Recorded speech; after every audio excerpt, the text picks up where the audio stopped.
namni gaafa duraanii waan kanneen dalaga jedhee mucayyoo tanarraa mallaqa fuudhee hamma kana deemteeni jette siiti. Ati kun oti biyya hafe jette haasaa kan kee ka torbaan darbe raayyuu Nuraddiin ankaattiin si beeku dhageeffadhu Nuraddiin ankaattiin si beeku dhageeffadhu ka. Waan dhufe hunda haqa dubbataan si beeka duratti illee ijoollee kanarratti illee dubbataa. Anuu amma haasaa kee torbaan darbeetiif hadhaa irra yoo laalu haasaa inni kan keetu garaagarummaa akka qabaataa argaa jira. Akkamitti tokko ta'a haasofni kiyya? Garagara ta'aa jira ammaayyuu haasofni kan kee. Maali?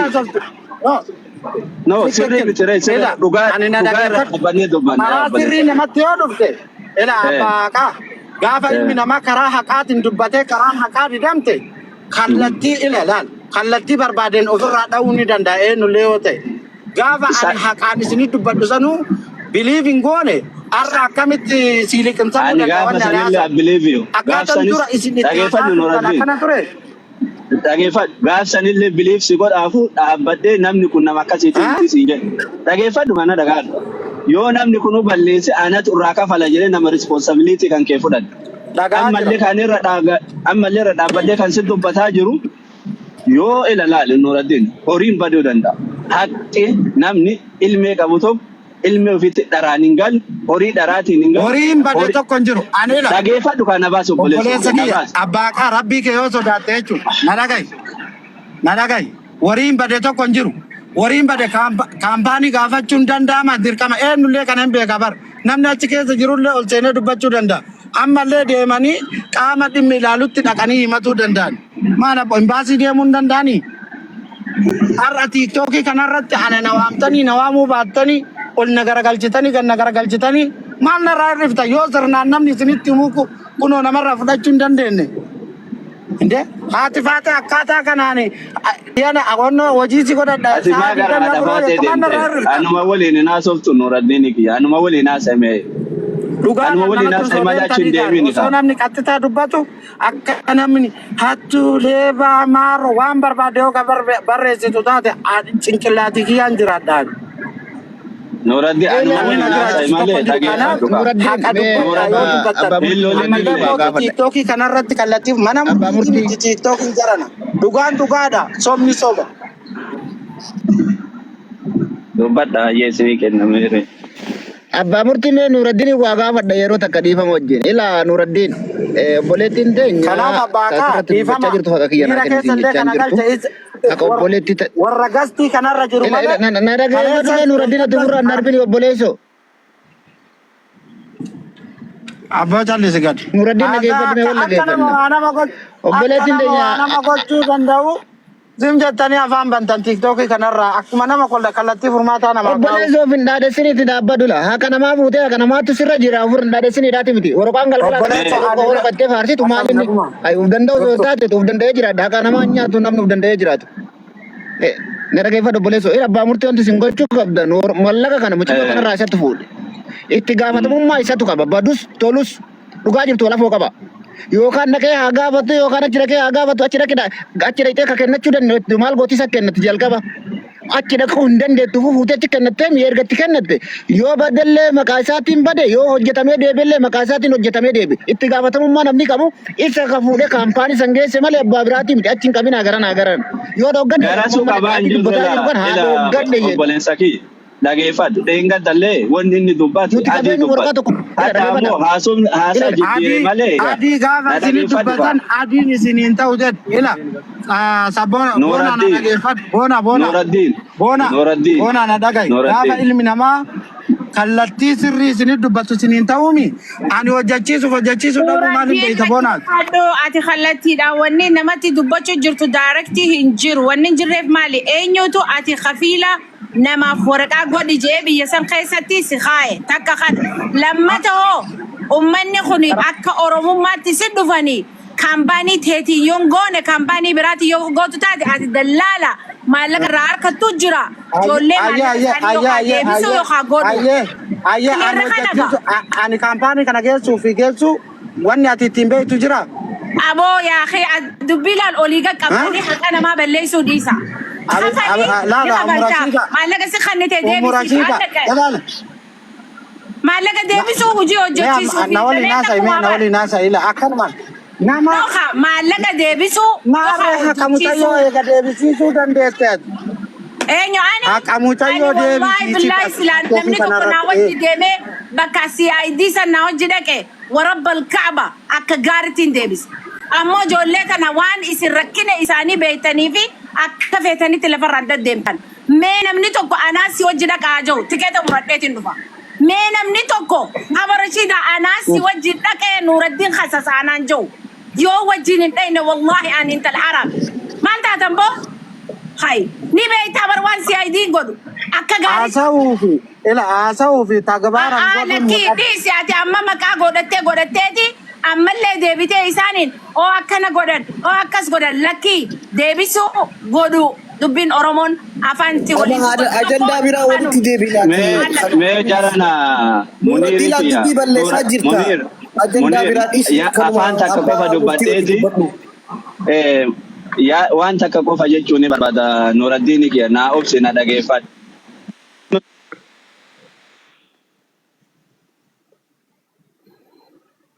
Tufi nama si kabajurraa nama tokko atillee akkasuma ani ka Nuuraddiin kan ittiin beeku nama haqa miskiina ilmaan isaa akka ilmaan ofiitti ilaalee ijoolleen tuniin akka abbaa akka haadhaati bakka hunda si buutee obboleessa kiyya yoo ati akkasi faana deemtu I'm proud of you sitti gammada yeroo ati akkas godhaa turte san jechuudha. Kana godhuun kan kee ammoo waa hin balleessita yookiin hin balleessitu jechuudhaami. Ilma namaatiin balleesse. Ilma namaa jechuun ammoo waan balleesse san illee gaafa haqa dubbatte dhugaa dubbatte ammoo beeki ati ilmee qabda boru ilma kan keetu bar bakka kana gahuu danda'a. Nuuraddiin kee hin beektaa waa maraayyuu karaa maraa hin beektu. Argitee namni dheengadda abbaa kiyya siin jedhee Dubaayin keessa wanni yoo dhufe nu hundi isaa akka dheengadda ati faatee siin jette san Nuuraddiin osoo achi jiru fammoo jennee hagamaga bakka sii qabnu hin beektu. Gaafa obboleessi kiyyaa kan kee gara laafoodhaa fi mucayyoo wadhabde hagamaga nu waliin dadhabdee wanna san fidhe hin beektu. Sitti gammadaa turre jechuudha. Garuu hadda ammoo yoo bakka san nu jala hanqattu wallahi anitti gadda dhugaa sitti himuudhaaf.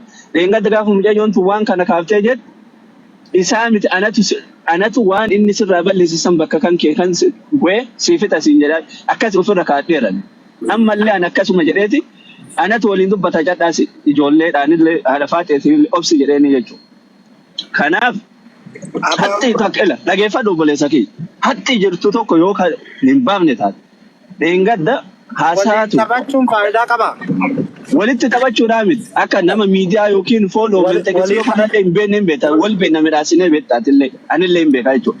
Haqa jirtu kan dheengaddaa dhageeffadhu. Haqa dheengadda dabbattu saniyyuu irraa milixeertaa dhugama sitti hima obboleessa kiyya dhugaa dubbannee waliin jiraanna waan ta'eef. Meena dhagaa ila abbaa ila ilmi namaa waliin taphachuun faayidaan qabu.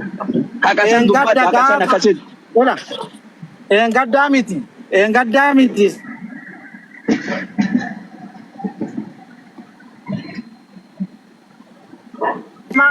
Daqiiqaa takka.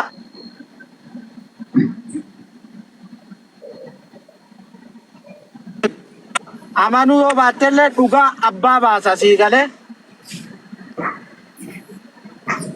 Walumaa galatti mucayyoon tuni kaampaanii irraa hojjetame saniin haasirraa'uu fi jedhee anuu kallattii kaa'ee jiraati. Paablikii kanarratti sila maqalleessiidha moo Nuuraddiin hattuudha jechuuf immoo maal jechuuf akkaataa kanaan dubbachuu barbaachise jechi haadha faate. Ati maa haadha faate bira anuma waliin haasa'i siin jedha obboleessu. Ana ila dhageeffatu haadha faate illee anuma dhiifatu. Anuma waliin haasa'i. Abbaa murtii ka gaafisi gaafate wajjin haasa'i. Anuma waliin haasa'i. Abbaa murtii wajjin haasa'i malee haadha faate wajjin wanti ati haasaa jirtu hin jirtu bara akka namaati ilma dhiiraa si gaafataara. Abbaa kaa wajjin haasaa jira. Maal jechuusa? Anuma waliin haasa'i Nuuraddiin fi. Ana abbaa kaa wajjin dubbachaa jira boona ani ilaala akka nama biraa yoo na laaltu taate dogongortee jirta. Haasa'uu dandeessa si jala gabbu'aan. Mana kee banattee sa'a 24 haasa'uu dandeessa.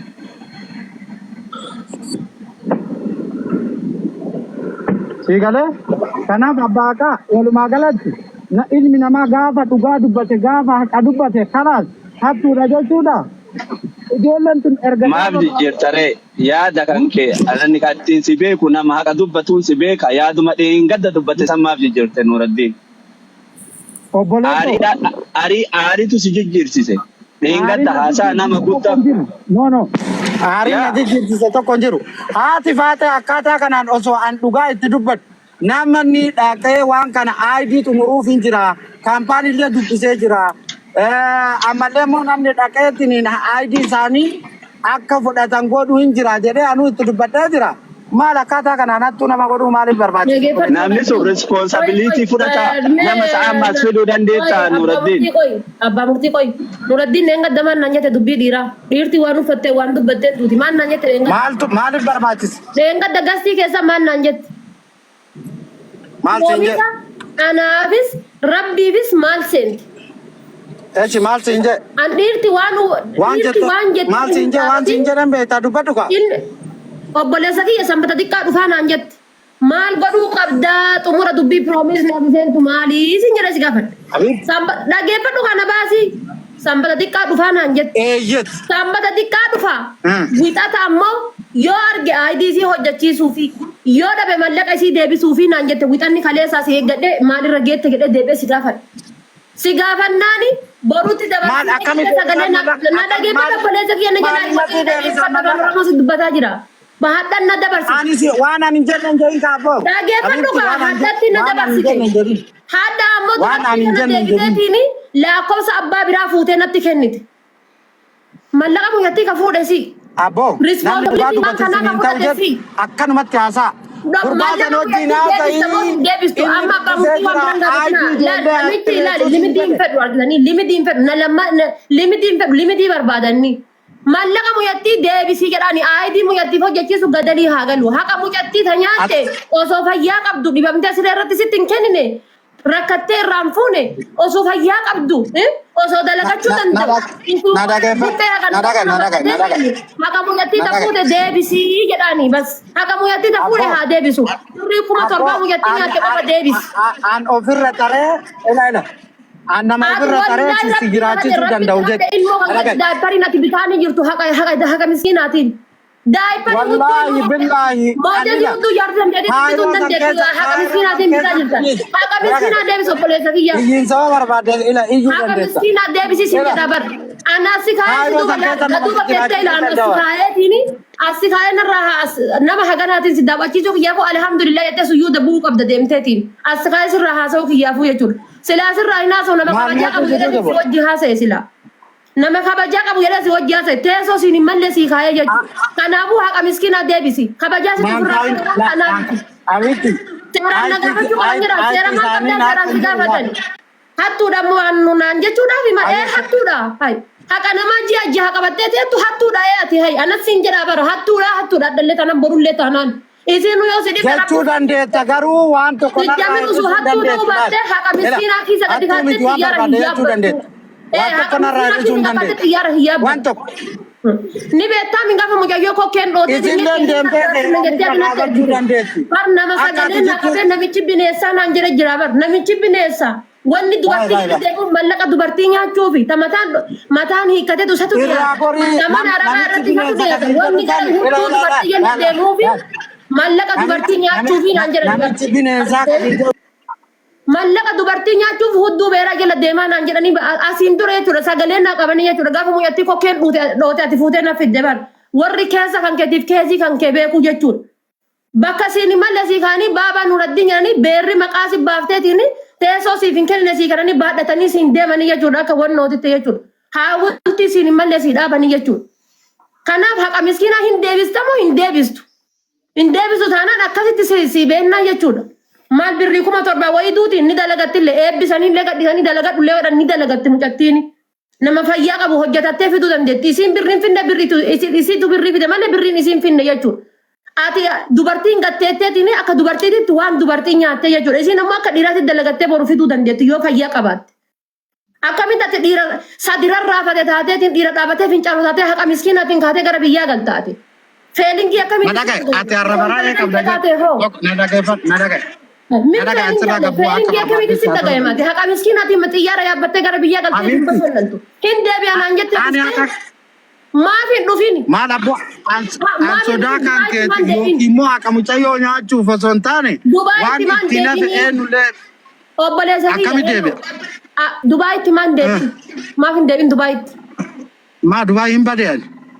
Maaf sammata xiqqaa deebi Dubaayi maan deebin? Maan akka jibbi? Nama itti godhee jira baraati maa akamucayyoo kana balleessa? Maaf namatti goota? Namatti godhu bara geessin nama wallaalta si kenni ta'eeti. Maaf namatti goota? Maaliif balleessiti? Qoynu. Haadha Faatee. Haadha Faatee. Meega. Haadha Faatee dhaabbadhu mee dubbii qabaabaa. Mee qoymu. Amma ati dhageetta Abiibti akka barbaaddetti. Haasin jedha bar. Namuma maali? Deem. Haala saaqa isii akkaatama kanaan hojjechiisi wanni nagalchu tokko deemtee Nuraddiin. Nuraddiin mee Haadha Faateetii ana Kala dobboleessa kiyyaati seera maal qabda?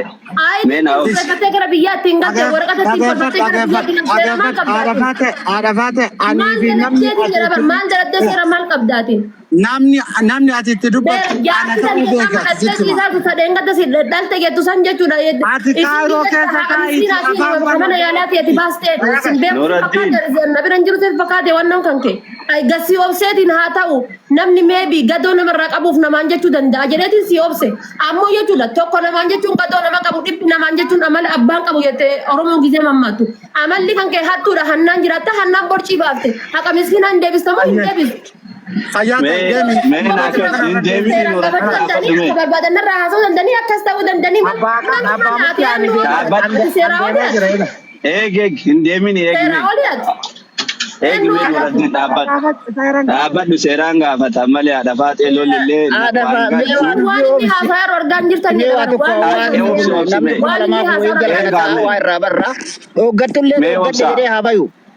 eega mee obboleessa kiyya boona ila boona na dhagaye atillee muutii qaba isaanii na biran jiru haqa ofii gaafachuu danda'an isinis tiiktookii kanarraan gaafachuu fi dandeessan. Yoo natti kennite ana haa gaafattu kaa deemtee seeran. Maaf seeraan si gaafatti sitti kennite. Bakka tiiktookii makanaan ati narraa fuudhiif kalaaf. Kennise gila bara eenyuun gaafate haqa ofii gaafachuu mirga qaban jettee miti mirgi kunoo kanuma haqa kiyya naa kenni bakka. Haqa kiyya gaafachuu mirga qabaa miti gaafachuu mirga qabdi bara. Kunooti haati haqa kiyya naa kenni si midhaati tasi kenne sana as naa deebisi bas. Waan biraa jiraan jirtu bara haqa kiyya as naa deebisi. Haqa kiyya naa deebisi. Jirti bara. Haadha Faatee laga guddaa nu ceesisaartan dubbii gabaabaa laga guddaa nu ceesisaartan ni gama naa godhaa. Amma Haadha Faatee na dhageetta ani ila nama ati irraa wacceettiin hin sodaachiftu sanii miti jedhu. Haqa yoo ka barbaaddu taate. Wallaahi rabbi kakadhe baaba Nuraddiin wallaahi rabbi kakadhe ani abbaan kiyya dixaadha wallaahi asi Itubaayitti si dhabu Itoophiyaa keessatti wallaahi yoo sirraa hin baasin ani abbaan kiyya dixaadha tana bichaa sin jedha. Bakka kuni bareeda kanaaf kuni waliin nu galcha kuni waliin nu galcha fayyaa ta'e. Beeki sin jedha. Ati mee haqa miskiinaa nyaadhuuti hatti muyyatti tana haaftu. Kuni waliin abiitti rabbi kana nyaatu ana kan dhimma nyaatu namaalee namatti seeraallee sirra jira san bichaa gurratti ol fudhadhu. Haadha Faatee mee muutii na qabadhu. Muutii qabadhu Haadha Faatee. Nuraddiin salaam alaikum. Ofirra haasa'aa. Abbaan namni kana wajjin hin haasofne kalaas. Mee cadhisi ka abboo nama guddaa baratillee ka tasgabbaa'e haasaa kabajaa haasofnu Haadha Faatee muutii qabadhu. Muutii qabadhee bara. Bareeda chatti saakaama. Naan taaneef dubbadhee haati Faatee jeebana naan jechuu jedha. Haati Faatee tettee torbee tokko guutuu ijoollee sirraa dhoofkee. Ani akka kan kee harka namaa obboleessa kiyya ijoollee sirraa dhoofkee. Argisiisaan jiraatu laadhaan nan dhaabsinaan. Dhaggeeffadhu laala suuraa kan kee kaasisiisee ijoollee sirraa dhoofkee. Kabaja godhe namaa waa jechuun dura. Siin hin maluu siin jedha. Mee Haadha Faatee muutii godhadhu mee. Xaraddee fidde kushiinaa xaraddee fidde siin hin malu atabbaa ijoollee tanaati nama kaleessa rakkataa sibira fidaa turre kamataa maraate sibira fidaa turre kan dubartii dhiirri tulcheessitee aladdate sibira fidaa turre mucattii kana qabiiti mallaqa kana sirreessi aayidii kana maqaa kan ofirraa miicisiin jedhee keessaan si barreessaa ture torbee tokko haadha yoo fuutee nama shakii walii gaafa fuutu akka dhiiraa taatee fuutee haadha akka qaltuutu gisee galchitu shabii sin qabdu obboleessa kee deemtee dalagaattu birrii kuma torba abbaa isii gateetti siin dhaltuutu hojjettee fidde. Me ada Faatee mootii na qaba Fuudhee gaara. akka dhaltuuti gisee galchitu sheebii sin qabduusi. Maa fuudhee nama biraatiin na dabarsi. Akka dhaltuutitti namni nagalchisiise tokko hin jiru deemtee gaafachuu fi dandeetta afaan hin baniin. Xiqqaa na dhaga'u maan naan jedhan jedhin uf beettu soddaa lagatti yookaan maqaa maroofte gurra maal qabdaa gurra eeggata nama gurra qabutu gurra eeggata. Sila gurraa naga gurraa godhe namni gurra eeggata barbaxxee tana eeggata dhageetti tana eeggata. Keessattuu arsiin dhageettii eeggatti. Maan naan jedhanii eeggatti. Gaggoratanii bicha surree ol diratanii deemuu bicha bita dhaabatanii bicha fincaanuu miti. Abbaa murtii. Namni gurra eeggata.